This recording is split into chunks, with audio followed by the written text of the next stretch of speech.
Hello everyone. Today I'm going to be reviewing the Association for Talent Development's Human Performance Interaction Model, which is very necessary information for any performance consultant to have. The first question you may be asking is, what exactly is human performance interaction? The ATD defines human performance interaction as a systemic process of discovering and analyzing important human performance gaps, planning for future improvements in human performance, designing and developing cost-effective and ethically justifiable interventions to close performance gaps, implementing the interventions, and evaluating the financial and non-financial results of that intervention. There are 6 steps that a performance consultant must take in order to successfully implement a change in employee performance in an organization, and today I will be detailing what those steps are. Alright, so the first step that a performance consultant must take is to perform an analysis of the business. In this step, the performance consultant must identify the business goals and their performance needs. They must also identify the knowledge and skill levels of the employees, and most importantly, during the business analysis phase, the performance consultant must establish a partnership with an organization. As a performance consultant, forming a partnership is very important, as it helps the consultant to be viewed as part of the team and not as an outside entity. After the business analysis is complete, the next step that the performance consultant needs to take is to conduct a performance analysis. In this step, the performance consultant needs to work with the organization to identify what the desired employee performance is and how it differs from the employee's actual performance. This is what the performance consultant refers to as a gap.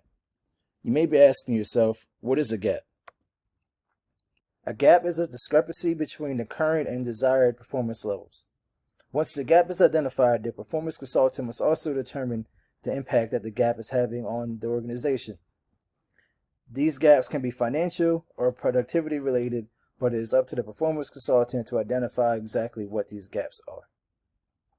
After the performance consultant completes the performance analysis, the next step that the performance consultant must take on is a cause analysis.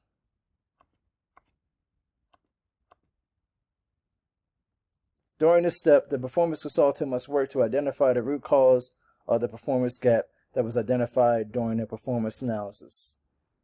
There can be a multitude of reasons why performance gaps exist within an organization, and in this step, it is important that the performance consultant identifies what they are in order to help decide what the best course of action is to take. After the cause analysis has been completed and the root cause of the gap has been identified, the next step in the process is the intervention selection. During this step, the performance consultant must do 3 important things. The first being, the performance consultant must identify various intervention options that support the findings from the performance and the root cause analysis. Also, they must review all of the intervention options with all of the stakeholders, just so all the information has been presented on the table and that everyone is aware.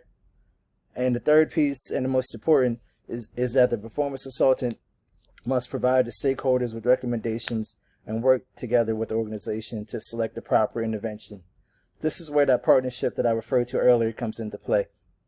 Here, the organization will trust you as you have been now viewed as a member of the team and not an outsider or a trainer. So as you work together with the organization, you will come up with the intervention that you're going to use to solve, which is the fun part known as the implementation step. So here in this step, this is where the performance consultant goes ahead and implements that intervention option that you and the organization have agreed upon.